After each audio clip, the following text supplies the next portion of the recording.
All right, hi guys. Before we do our Tznius abs for today, I had a request for a post-running stretch. This actually works for pre or post-running or exercise in general. So let's just get right into it. I'm not going to do any music so you can hear what I'm saying. Okay, first thing I do when I come home from a run is I just stretch out my legs like this. One knee down on the ground, one foot pressing back. I push really hard so that it gets right here in this part of my calf. It also stretches out my ankle and my toes. Other side. And the thing about stretching is if you make too elaborate a routine for yourself, you're just not going to do it. That's the plain, simple truth. So a few quick stretches are your best bet. All right. Then I press myself into a downward dog. That takes the back of my hamstrings, back of my calves. It really presses everything. It also lets my shoulders get a little release. And I pedal it out a little bit. Just like that. I wish I could say I'm like a great post-run stretcher.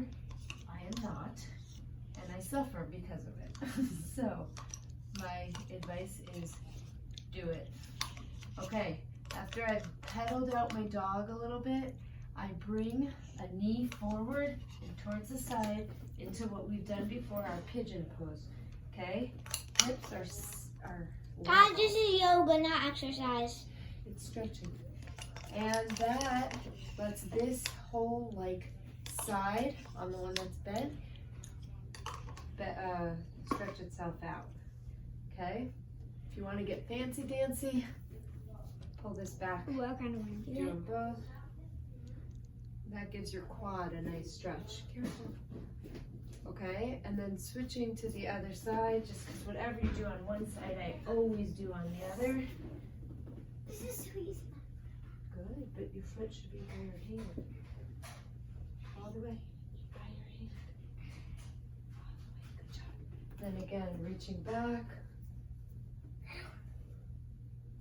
Get the hips, get the quads. Okay. Then I do this stretch for my inner thighs, right, just as wide as the mat, and I press myself down. I know this is not a very lovely stretch, but it really gets your inner thighs. No, that's tripod, isn't it? No, because my legs Do you are do outwards. tripods? Why? That's what And last but not least, if your toes are bothering you, put one foot straight, other foot up.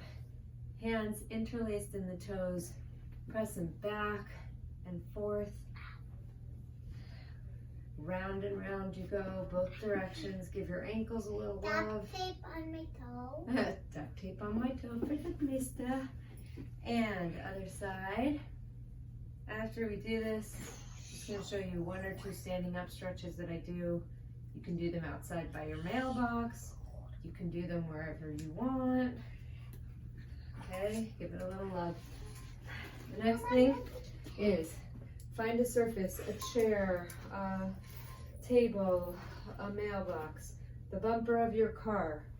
Press your leg out and straighten your back and lean in. Y'all, can you go look at the angle and make sure they can see me? Yep. Pressing yourself forward. Yeah, they can see you. Okay, good.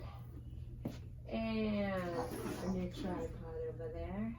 This gets the whole bottom, which is really helpful. If you find the sides are a little, twist yourself. It'll get the outside. Again, other side. They say hold every stretch for 30 seconds. I don't because life is busy. But just do them at least 10-15 seconds. And then the other thing I find really helpful is I'll take my foot, go like this, literally stand and wash the breakfast dishes. Just getting into that hip flexor. And just like that. All right, I hope that's been instructive. Please put down in the comments anything, questions, ideas, love it. Bye! I'll see you in a minute.